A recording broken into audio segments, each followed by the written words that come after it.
Greetings to everyone world over, wherever you are, all our brothers and sisters.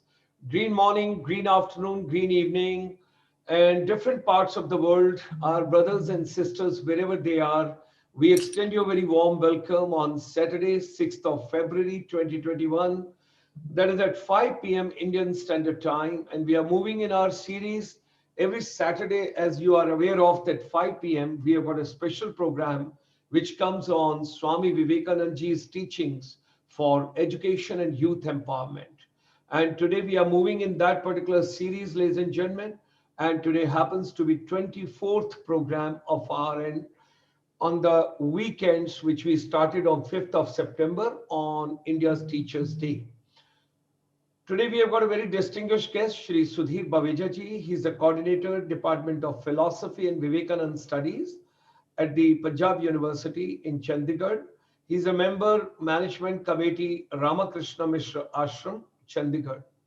We extend him a very warm welcome. Awake to Vivek to make India mighty.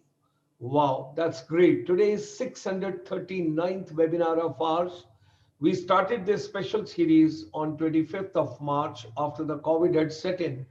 So let me share a couple of slides with you initially before we get today's speaker to address us.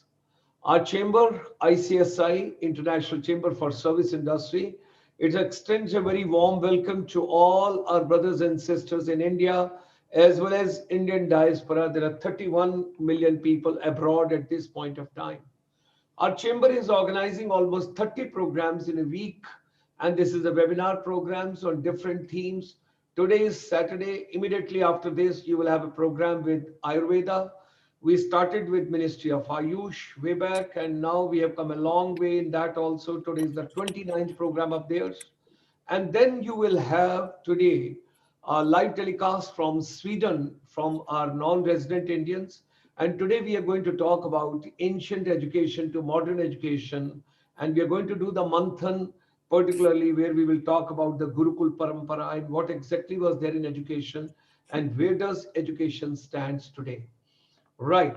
So we started this humble journey on 5th of September. And on the first day, we had Pravrajika, Divyananda Pradhanaji, and she is the editor, English journal Samvit. She had come on the first program, that is on the India's Teacher Day. Thereafter, we had gone to Registrar Ramakrishna Mission, that is Belur, Vivekananda University. Then we got Professor of Education from Central University. Thereafter, we move on. We went to Chicago. Swami Ishtamanandaji, he had come from the Ramakrishna Mission, and he was earlier at Port Blair, but now in Chicago. Now, thereafter, we had Swamiji from Ramakrishna Ashram. He again gave us wonderful inputs. Then there was a goal of education. Swamiji had come from Ramakrishna Mutt. Then thereafter, we had the interface with the industry, again from Associate of Ramakrishna Mutt. Then we had gone to Secretary Ramakrishna Mishra Ashram, Kanpur. And then we had moved to Dr. Sen, the former Director of Studies, Educational Innovations, Rural Constructions, Vishwabharati Central University. Then we had gone to New York to Swami Sarvapriyanandaji, the Honorable Minister and Spiritual Leader, Vedanta Society of New York. Then there was a Happy Diwali. Swamiji had come, monk of the Ramakrishna Mission. And then we had Tirthankar Banerjee, the founder member, Vedanta Society of Iowa. Then we had Swamiji Ramakrishna Mission from Kolkata, that is Bulgaria. Then we had gone to Swamiji Ramakrishna Institute of Moral and Spiritual Education, Mysuru. Then we had a talk from Belur Mutt, that is Swamiji, who had come from Ramakrishna Mission, Vivekananda Educational and Research Institute. Then we had Dr. Bala Subramaniam, the development scholar, author, public policy advocate, leader, that is founder, Swami Vivekananda Youth Movement. Then we had come to Professor Trilochan Sastriji, the founder, secretary, and CEO, Center for Collective Development from Bangalore. Thereafter, we had gone to Dr. Vinay Sohapatji, the state coordinator, Swami Vivekananda Study Circle, Punjab. Then we had Pravrajika, our Alka Gauri Madam, life worker, Vivekanand Kendra, Kanyakumari. And thereafter, we had Swamiji from Rajkot. And last week, we had Sri Naveen Kaushikji, head Vivekanand Kendra Panchkula. And of course, thereafter, we had Madam Vinay Kapoor Mehra, Honorable Vice Chancellor, Dr. B.R. Ambedkar National Law University, Sonipat. And ladies and gentlemen, our chamber has come a long way up to 31st January. We had been collecting almost for the last 10 months stats, and the world has got into the new order now. Your basic food, your basic health, your basic education, and sustainable development across the world. B2B, no more business to business. It is back to basics of life is very important.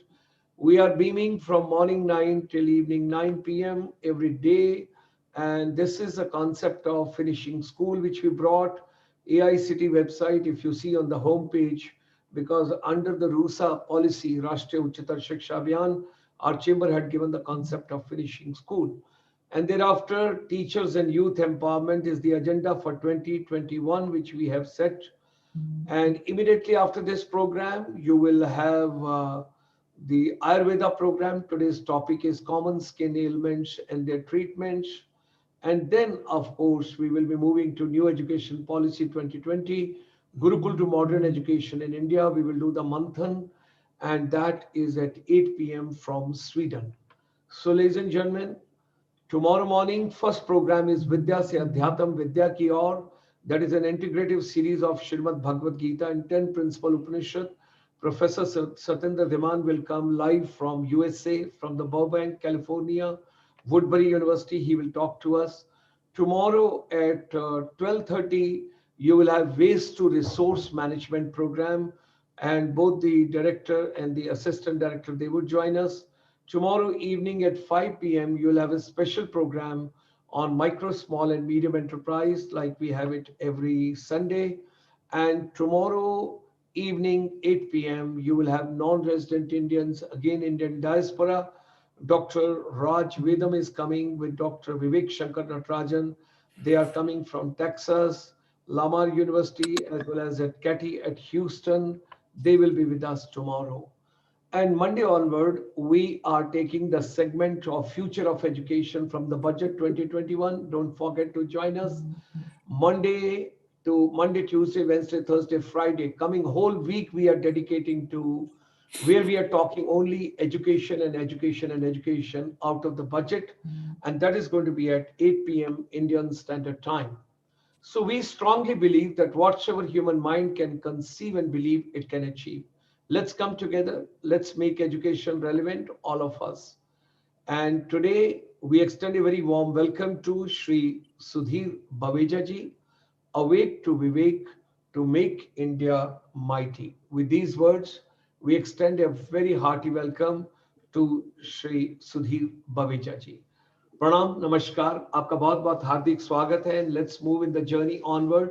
What we are having for Swami Vivekananda series, and where we want to learn what did Swamiji convey, particularly for empowering education and empowering our youth. So we extend a very hearty welcome to you, sir, and we would request you to kindly share your thought process with all of us, your vision.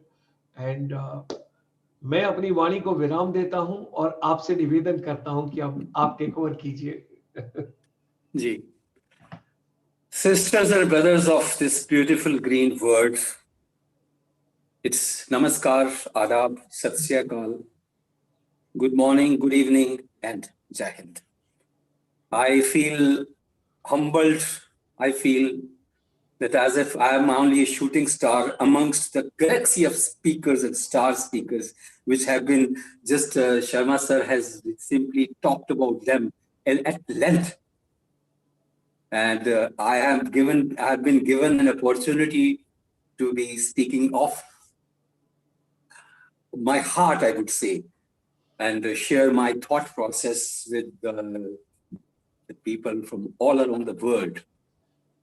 So it's really a privilege for me, and especially when Professor Gulshan Sharma, Director General ICSI, is in attendance and is the session coach, it really gives me an added delight also and an honor also. And equally elated I am that all of you are listening to me from across the world, and many of us are really in India. Really, we'll be having some good time talking about Swami Vivekananda. Amidst these volatile times and ambiguous and ambivalent times, I chose not to speak on what is India, but what ought to be India. And my topic, as it clearly states, it's about awake to Vivek to make India mighty. So when someone says, arise, awake, and stop not, till your goal is reached, the first image which comes to our mind is of that great soul, that great son of India, Swami Vivekananda. This slogan has literally been identified with the Swami, and irrevocably that we have forgotten that this very part, this shlok, English translation, arise awake, is only a part of a shlok drawn from Kathopanishad, which was one of the very favorite Upanishads of Swami Vivekananda. This Upanishad he drew very heavily, but this arise and awake sentence or slogan has become a catchline of Swami Vivekananda. It is, in fact, in all his versions, he has used so many versions in all his speeches and writings. This very line has become a kind of a war cry, I would say. Whether he was writing a letter to Sarla Ghoshal, or whether he was reading his Ramanand speech, whether he was invoking the spirit at Madras for those 5 days, and whether he was talking to the youth in North India at Lahore, he was using arise and awake. And in fact, arise and awake appeared and reappeared like his signature dialogue.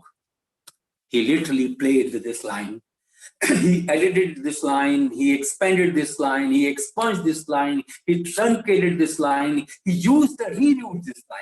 So, taking a cue and inspiration from my guru, Swami Vivekananda, I dared to tweak this signature dialogue, and I dare to tweak this signature dialogue to speak his heart to you.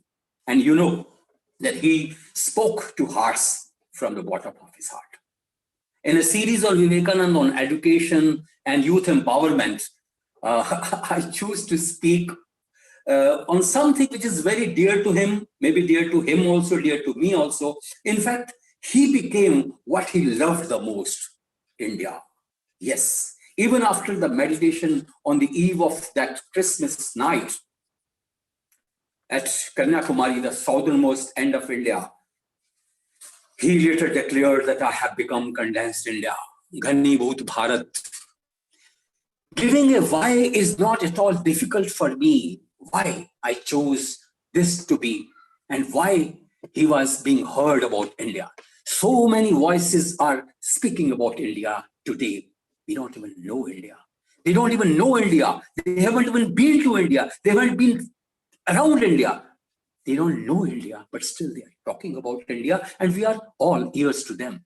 So I chose to speak of that India, that mighty India, not just talk of mighty India, but talk of India mighty. So clarion calls are calls to action. Arise and awake is in fact a battle cry aimed at arousing aggression, instilling inspiration, and eliciting action. That was the basic objective of Swami Vivekananda. So this is exactly I wish to do by tweaking his war cry, arise, awake. I choose to make it arise and awake to make India mighty. So when he used these words, arise and awake, he wanted his slumbering, diffident, lazy, and disillusioned, trampled, and oppressed Indian masses to awake to their glorious past, awake to their inborn perfection, awake to their lost national pride. He wanted his men and women to become manly. That manly includes womanly. realize their inborn strength, reignite their self-faith, regain their strength, and forsake their fears and weaknesses. And as far as the goal, he set for them a goal of attaining our national freedom.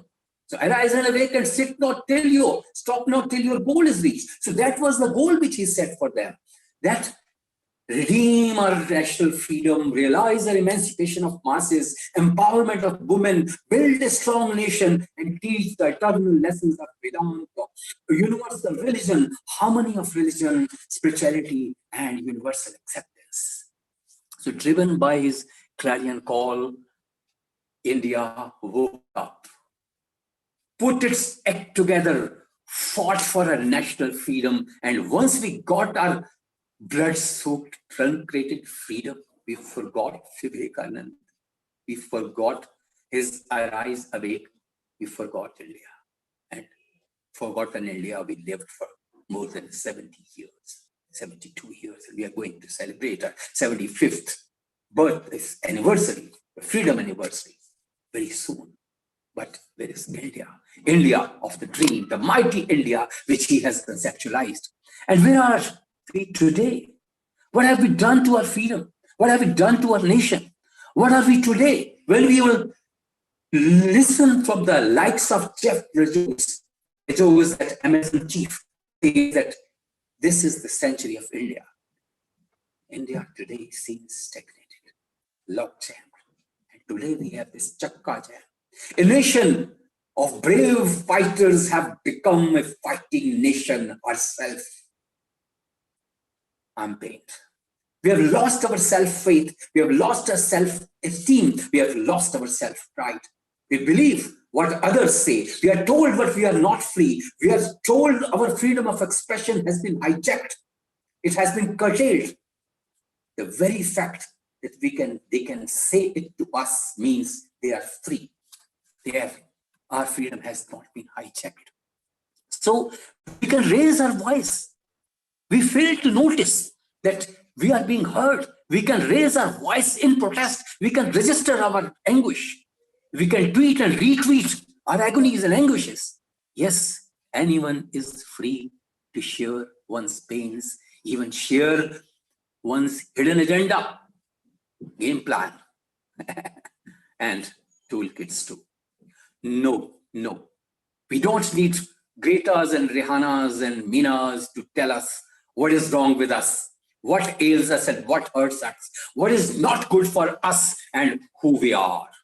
So I chose to ask you to awaken to someone who is India personified, who is Ghanibhoot India, Ghanibhoot Bharat. I choose to speak our inspirations from condensed India himself, Swami Vivekananda. Vivekananda breathed in India, his heart beat India, his blood of India flew in his veins. His mind only thought about India. And his spirit was one with India. And his moksha too was a resilient India, a mighty India. वो भारत था, वो भारत के सुरों पर भारत का ही गीत गाता था. He lived India, he loved India. But today, we Indians consume India. We complain India. We condemn India. We shun India. After being in the West for over 3 years, he was dying to be back in his own dear motherland, each particle of whose had become a sacred speck of dust for him. So I wish you to awaken to that Vivekananda, who identified with Bharat. So Indian pride through him, I wish to reignite, relive that Indian heritage through him, reawaken your inborn strength through him, realize your primordial might within you and from you, India. So the first message which you will receive when you invoke Vivekananda, when you awaken to Vivekananda, will be bold, be strong, be positive, have self-faith, be a man or a woman of character. Listen to him in his own words, what he says. He says, "O mighty ones, Arise and awake. It doesn't befit you. Think not that you are weak and miserable. Think not that you are weak. Arise and awake and manifest your own nature. It's not fitting that yourself is a sinner. It's not fitting that you think yourself to be weak. So that to the world, say to yourself, see what a practical result comes. When we project ourselves as weak Indians, what are we doing when we are projecting a weak India? When we are weak, do you think India will be strong? So, if Indians feel themselves weak, lack self-faith, are fearsome, lack self-confidence, forget their spiritual strengths, and manifest weak India. If Indians need strong India, India also needs strong, confident, tall, resolute, fearless, mighty Indians.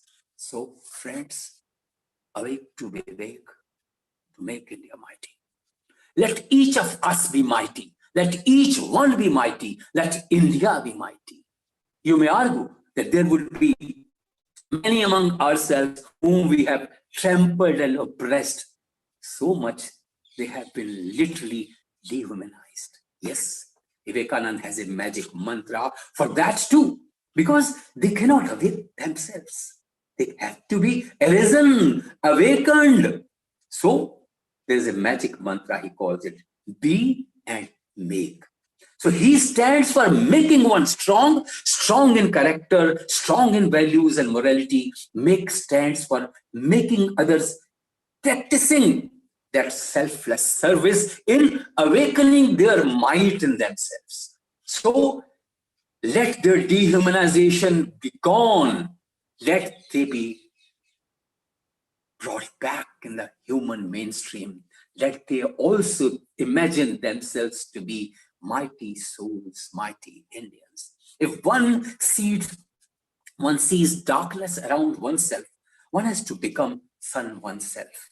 Sun shines selflessly with its own power. It will turn even dark, heavenly bodies like earth and even moon, illumines them. But his be and make mantra does little more than that. He doesn't want a sun to ask moon to reflect its radiance. No, he wants the sun to produce more suns. So sun, be and make. If I'm a strong Indian, if I'm a resolute Indian, I have to produce more like me, not carbon copies, but leaders in their own. He wants that sun should produce more suns around him. There's a Hindi song, long back we used to sing this song in our school days, Jyot se Jyot jalate chalo. He could have said, Surya se Surya jalate chalo. How can India not be mighty if each one of us become mighty by our collective effort? That was his agenda. Let each one become mighty. If there is people around us who are not mighty, let's make our selfless effort in raising them to that level, strengthening them, really reigniting their spirits to that level and raise their might. So look at one's own life, his own life. He was a spiritual servant leader who produced no followers, only leaders. A leader producing leaders, that was Swami Vivekananda. Son producing only sons, Sister Nivedita, Goodwin, Raja Ajit Singh, Alasinga Piramal, we have Sister Christine, we have saviors, we have all his brother disciples, and umpteen number of people, and anybody, kidding, all those people who touched him, who was around him, was transformed by his magical persona. So he produced countless leaders, no followers, remember. And you can feel that the same thing should be replicated. India waits to regain her well-deserved might. Many of my young friends, if I tell them, they'll probably will not be aware that Swami Vivekananda was in fact the prime mover of national freedom movement. Talk of Veer Savarkar, Lala Lajpat Rai, Shri Aurobindo, Bhagat Singh, Ras Bihari Bose, Chandrasekhar. We have Subhash Chandra Bose, Swami Ram Tirth. All of them were influenced, and all of them were. Subhash and Ram Tirth used to say that these are Guru. Subhash had not even met him, but still Ram Tirth once met him once at Lahore. But they transformed his life, and they themselves transformed them into mighty Indian leaders. So that's how Swami Vivekananda really wants us to be mighty.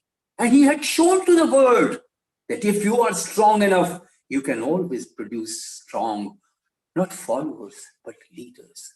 Courage and self-control, he also wanted. Next one. He boldly pointed out that the great enterprise, boundless courage, tremendous energy, and above all, perfect obedience are such traits which we must inculcate in ourselves. But unfortunately, for making India mighty, we are sadly lacking this in our youth. So dear young friends, many of you are young, and I would just invoke their spirit. We must heed to such insightful directions for inculcating those desirable traits, for inculcating those kind of characteristics which make mighty Indians and build a strong nation. Renunciation and sacrifice, scholars say, are the alpha and omega of Vivekananda guidebook. Swamiji, excuse me. Swamiji openly demands what we want are young men who will renounce everything and sacrifice their lives for the country's sake. The soldiers are braving at those fronts, whether it's the Gavlan Valley or whether we are talking of Ladakh or whether it's Pakistan or whether it's Sikkim. All our soldiers are braving all weathers, extreme weathers. For what? For nation, for the security of nation. The soldiers are braving their lives. So what are we doing? We are living in our own comforts. We are not even remembering them. We are forgetting their own sacrifices. So the youth of today must imbibe that spirit which those soldiers are living there. Swamiji considers the neglect of the masses also one of the greatest sins. Nation, distressed farmers, oppressed workers, marginalized communities, and several sections of our society are still awaiting a genuine intervention, compassionate inclusivism, giving them a sense of human dignity. So for that, my dear friends, we have to develop empathy, learn to feel. Swamiji says, feel, my children, feel. Feel for the poor. Feel for the ignorant, feel for the downtrodden, feel till your heart stops. The soul out at the feet of the Lord will be asking your heart as to why you should alleviate the poverty and distresses of the masses. Why are you concerned? Why are you concerned about the masses? But he pointed it out that India lives in her masses. So pause for a moment and close your eyes and look for it. Who are these distressed masses? Are farmers? Are workers? Are tribals? Are menial workers? Are rural artisans? Are craftsmen? Are maids? Are helps? Each of them is silently growing a crop for us. Each of them is milking a cow for us. Each of them is cobbling a shoe for us. Each of them is sweeping a floor for us. And each of them is scavenging a domestic trash, our trash, for us. The Swami goes to the extent of calling those who have neglected these masses and are sitting in their own riches. They are traitors. Part of us are also traitors. Be careful, because if we have neglected our masses to this level, we are also to be blamed. He urged us to build a better India, a strong India, by improving the conditions of the poor. So dear young friends, The message is loud and clear. So you don't have to go far to catch up with him. I started with this idea of tweaking his arise and awake. So how can we awake Vivekananda in us? Go look for his Colombo speeches. Read his Bamban speech. Listen to his classical Ramnal speech. Listen to his 5 Madras speeches. Follow him to Almora, Lahore, Jammu, Chicago may be the beginning of his recorded speeches. But each of his speech, each of his word, each of his record or a letter, they are called Agni Mantra. I don't have a translation, English translation, but it's Agni Mantra.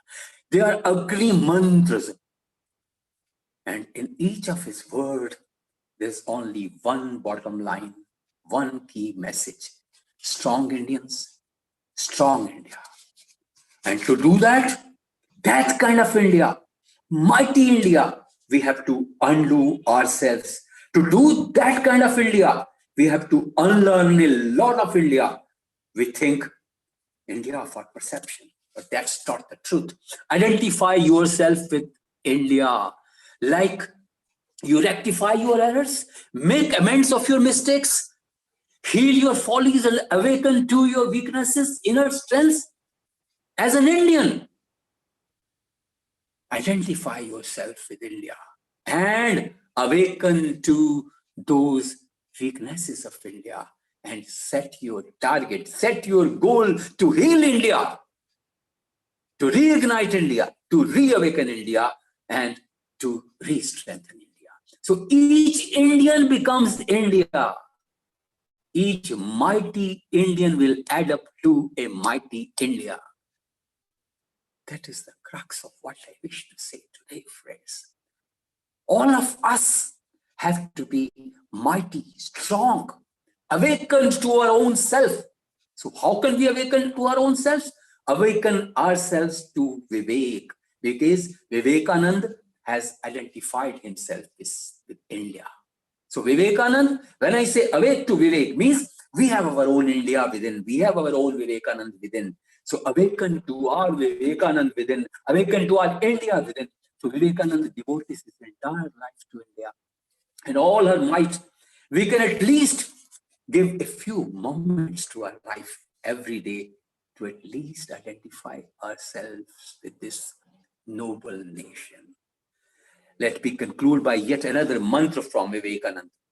He used to say, dehypnotize. We have hypnotized ourselves. When we say we are weak, when we say that we are not having that self-confidence, he used to say, if we say there's darkness around and we have closed our eyes and put our hands on our eyes, so what we have to do in order to see that we have all light around us? So simple. We have to remove eyes from the hands from our eyes, open our eyes. The light is all around us. We are born strong. We have got that inner strength with which we are born. That's the primordial strength. So we have to, when we have been hypnotized into weakness, into follies, into lack of self-faith, lack of self-confidence, lack of self-pride, lack of national pride, we have to de-hypnotize ourselves. So yes, we consider ourselves to be weak, sinners, and good for nothing because we have yielded to the hypnotism of those dirty forces. And it's by our consent. Now listen what he says. I quote, arise from this hypnotism of weakness. None is really weak. The soul is infinite, omnipotent, omniscient. Stand up, assert yourself. Stand up, teach yourself. Teach everyone his real nature. Power will come, glory will come, and everything excellent will come. So friends, there's no secret, no hidden agenda. No hidden agenda, no toolkit, everything is just clear, loud and pure. Arise and awake to Vivekananda, to make yourself mighty, to make your India mighty. That was a few rumblings I wanted to share with you, but I believe if you at least devote a few moments of your life to your own nation, it's not that your nation will become strong. It is what it actually deserves. This is the century of India, and each of us can really make it happen. For that, there is no secret mantra, just but one. Arise and awake to your own Vivek to make India mighty. Wow, that's Thank you. very, very inspirational, very, very inspirational, very, very touchy, and right from the heart. We are so grateful to you. Thank you very much, Professor Saab, for having come over here and Thank share you. your thought process with us. Our humble request for you. You mentioned in between something very important, Jot se Jot Jagate Chalo. Like that song was of Mukesh Sant Gyaneshwar movie, I remember. Prem Yes, की yes. Ganga बहाते चलो और आपने वही चीज बिल्कुल. आज जो बताया यहाँ पर दैट वाज समथिंग सूर्य से सूर्य किस तरीके से so that's something is very inspirational our children our teachers our educators because this is the ecosystem which has to basically take on the responsibility and all of us we have to make India Atmanirbhar Bharat now and that is the agenda with which we all are moving.